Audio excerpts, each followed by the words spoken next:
Selamat malam kembali rekan-rekan semuanya. Semua akan versi pada waktunya.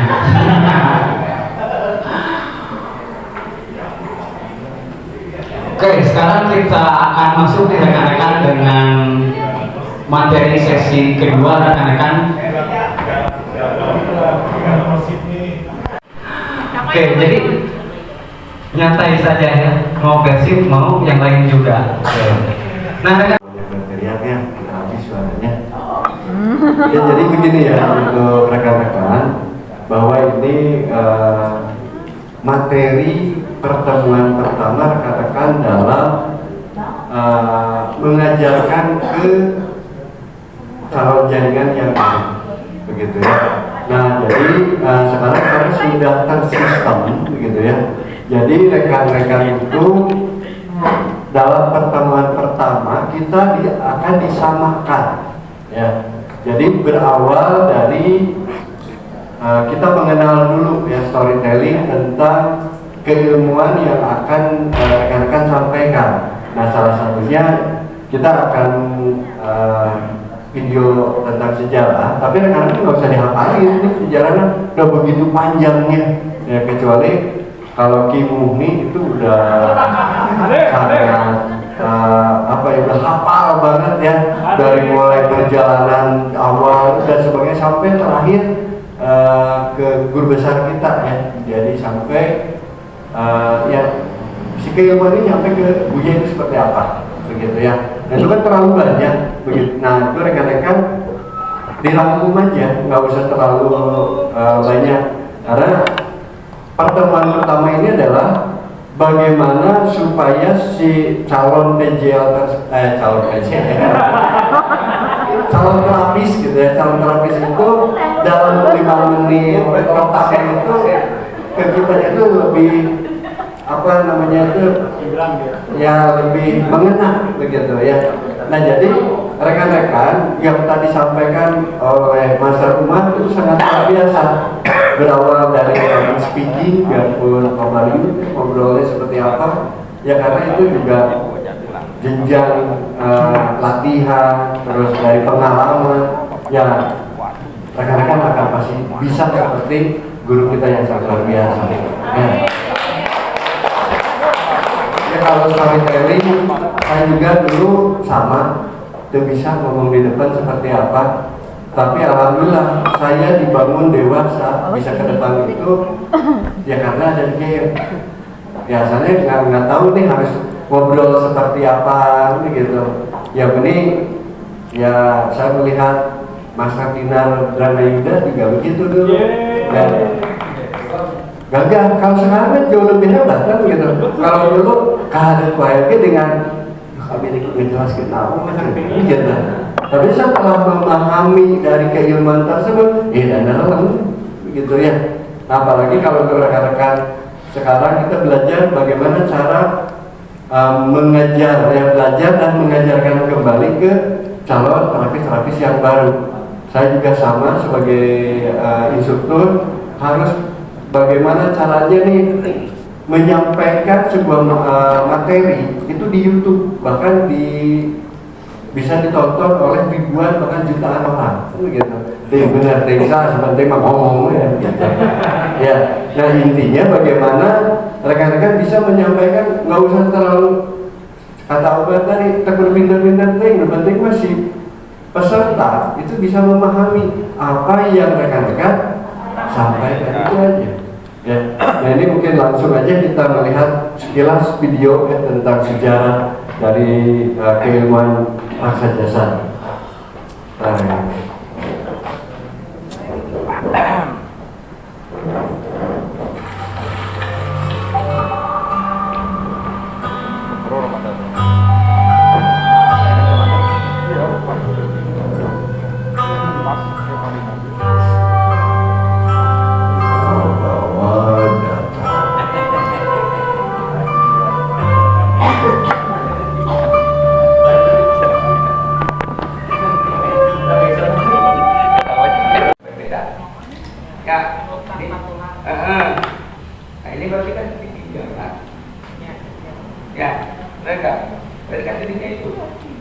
Nah, tapi ini di sini kan kecil-kecilnya. Ya, yang bawahnya. Ya. Potong. Kayak gitu ya. Potong. Di sini juga potong. Itunya di bawah karena kan tinggal sekarang. Ya, potong. Terus ini diaduk. Aduk. Mau satu-satu, kayaknya atau mau barengan. Kan untuk ke calon jaringan rekan-rekan. Nah, makanya di sini kita rekan-rekan. Nah, di sini kita ada tujuh hebalnya untuk membantu. Nah, membantu bagaimana proses penyembuhan terhadap pasien sendiri. Seperti itu. Nah, di sini produk kita ada, jadi kan ada kapsul, dan lain-lain. Itu untuk menjelaskan ke calon ya. Nah, itu. Nah, alhamdulillah mungkin di sini jujur kalau saya sendiri orangnya pemalunya. Rekan-rekan semuanya, kenapa tadi kita telat? Kata Mas Risa, ada contoh baik dan ada contoh nggak baik. Nah, ini adalah contoh yang tidak baik ketika menyelenggarakan acara. Jadi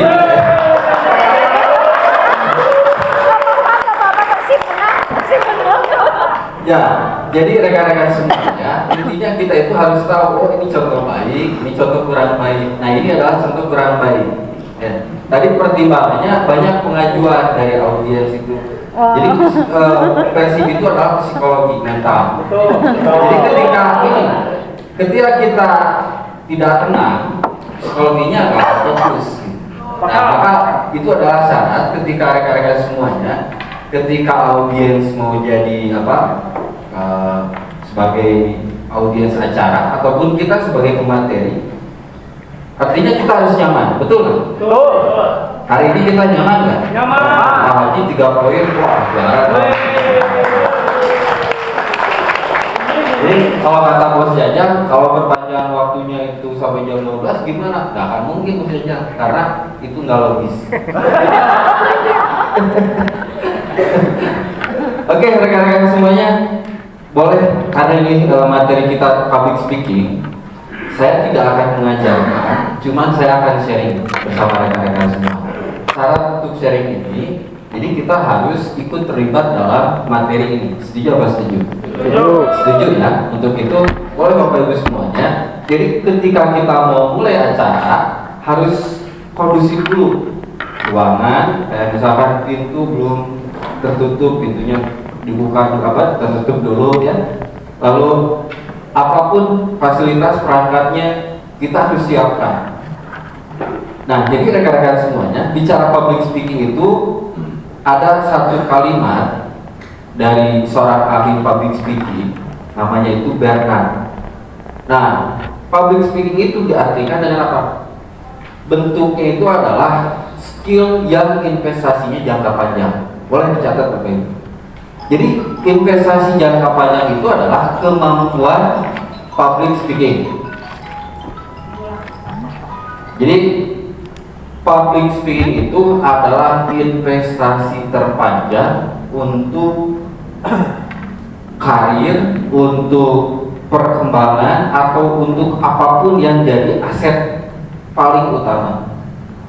Oke, gini Bapak Ibu semuanya. Kita pernah disuruh secara dadakan atau secara persiapan oleh siapapun di keluarga kita, pernah Bapak-bapak? Sering. Sambutan acara pernah wajib. Anak kita misalkan disunatan atau syukuran, biasanya Bapak-bapak sering dijadikan apa namanya? Pembicara, ya, pembicara atau memberikan sambutan. Ibu-ibu biasanya di mana? Arisan, pengajian, atau apapun. Nah, jadi rekan-rekan semuanya, menurut rekan-rekan, kalau kita bisa punya kemampuan public speaking, penting nggak? Jadi public speaking itu artinya apa?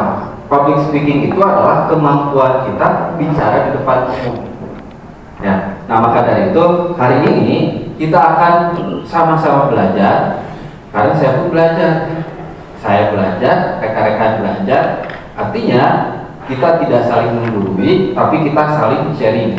Nah di sini rekan-rekan semuanya saya sajikan modulnya, sudah saya sharekan di grup, sudah dibuka.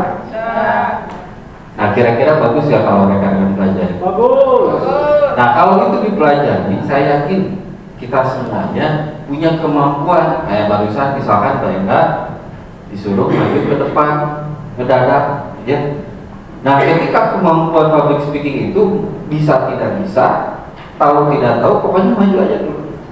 Asal tahu judul aja. Ini judulnya apa, konteksnya bagaimana, tujuannya apa. Tujuannya jadi moderator. Konteksnya apa? Memandu acara. Judulnya apa? Public speaking. Pematerinya siapa? Sudah. Nah, tinggal bagaimana kemampuan kita dalam public speaking itu hanya ada 3 hal. Ya. Satu yang utama adalah bagaimana kita membuka. Yang kedua, apa isinya? Dan yang ketiga adalah bagaimana kita menutup. Hanya itu. Buka, isi, tutup. Jadi apa yang harus kita latih? Kemampuan membuka. Membuka acara itu sebetulnya rekan-rekan tidak usah tegang. Anggap kan gini, kalau dalam materi yang akan disajikan itu kebanyakan tegang itu karena apa? Satu, kita tidak tahu materi. Yang keduanya, kita udah gugup duluan. Dan selanjutnya apa? Kita takut dikritik atau takut disalahkan. Wah, salah. Pada dasarnya tidak. Bagaimana langkahnya supaya rekan-rekan semuanya hal itu tidak jadi ketakutan? Ya. Anggap saja audiens itu kemampuannya atau yang jadi pendengar kita itu sebagai teman atau sebagai sebagai orang yang memang dia itu pengen tahu dari kita itu apa. Itu saja. Nah, malam ini saya pengen membuktikan rekan-rekan semuanya yang ada di sini bisa mau tampil, bisa bicara, mau tampil, dan juga rekan-rekan semuanya enjoy. Ya, enjoy. Yang penting apa? Persiapan aja. Persiapannya itu clue-nya aja, judulnya apa. Jangan gugup duluan, jangan takut duluan. Oke, deal? Oke, kalau sudah deal rekan-rekan biar tidak tegang.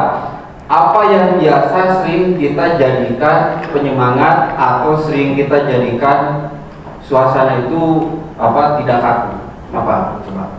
Ada yang bisa jawab? Ice breaking. Kata lainnya apa lagi? Yell. Bisa betul? Yell, ice breaking atau apapun itu. Nah, jadi rekan-rekan semua yang sering kita gunakan itu sebetulnya sudah tepat. Ada yang namanya itu yell. Ya, misalkan biasa pemateri kita itu sering mengungkapkan kalimat panggilan kepada sesama anggota itu apa? Rekan. Terus yel yang sering digunakan apa lagi? Semangat pagi. Bisa, kudu bisa, pasti bisa. Bisa apa lagi? Siapa kita? Masalahnya sih aja dari tangan buat bersama. Ini pesan dari level apa tuh masalah dari PKP kayaknya ya. Nah, jadi macam-macam rekan-rekan semua. Jadi ketika kita membuka dan kita tidak tahu awalnya bagaimana, kuncinya adalah bagaimana kita mengkondisikan suasana supaya tidak kaku. Dengan cara apa? Dengan cara apa? Ice breaking, salah satunya dengan yell. Nanti banyak game, banyak apapun. Bahkan sekarang itu banyak pelatihan khusus untuk ice breaking. Kayak misalkan ice breaking malam-malam ngisi materi supaya fokus dengan cara apa? Banyak. Saya ingat dulu pernah ada yang ngajarin kalau audiens tidak fokus, salah satunya adalah dengan cara apa? Senam otak itu dengan cara apa? Pakai musik. Misalkan kalau nanti kita peragakan, kita gerakannya aja pakai musik dengan cara apa? Caranya misalkan yang sering tidak seimbang itu antara otak kiri dan kanan itu dengan cara apa? Jempol dan planking, bentar gerak tari, pakai musik, bisa kan? Pakai senam jari itu dengan musik kan bisa. Coba bisa, rekan-rekan bisa nggak coba? Senam jari dengan ini cara ice breaking salah satunya dengan fokus. Nah, atau pakai musik boleh nggak? Bisa nggak?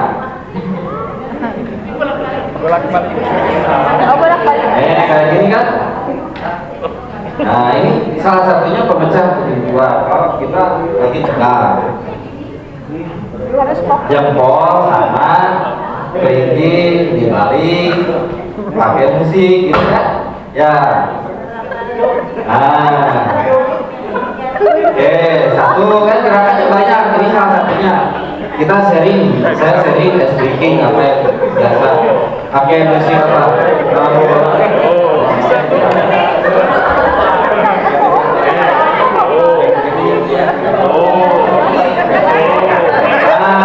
Oh sama kelingking ini pakai musik kan itu bisa nggak coba? Ini soalnya gini, kalau yang itu nggak bisa, artinya biasanya kurang seimbang otak kanan dan otak kiri. Kurang seimbang otak kanan dan otak kiri. Nah, banyak kan gerakannya itu baru satu. Baru satu itu, oh banyak kan? Terus ada lagi gerakannya yang ditembak jarinya, hitungan 1, 2, 3, 4, kan gitu 5. Ditembak tapi pulang balik. Bisa kan? Tahu kan? Ya misalnya nih, 1, balikin, 1, 2, 2, 3, 4, 5, 6.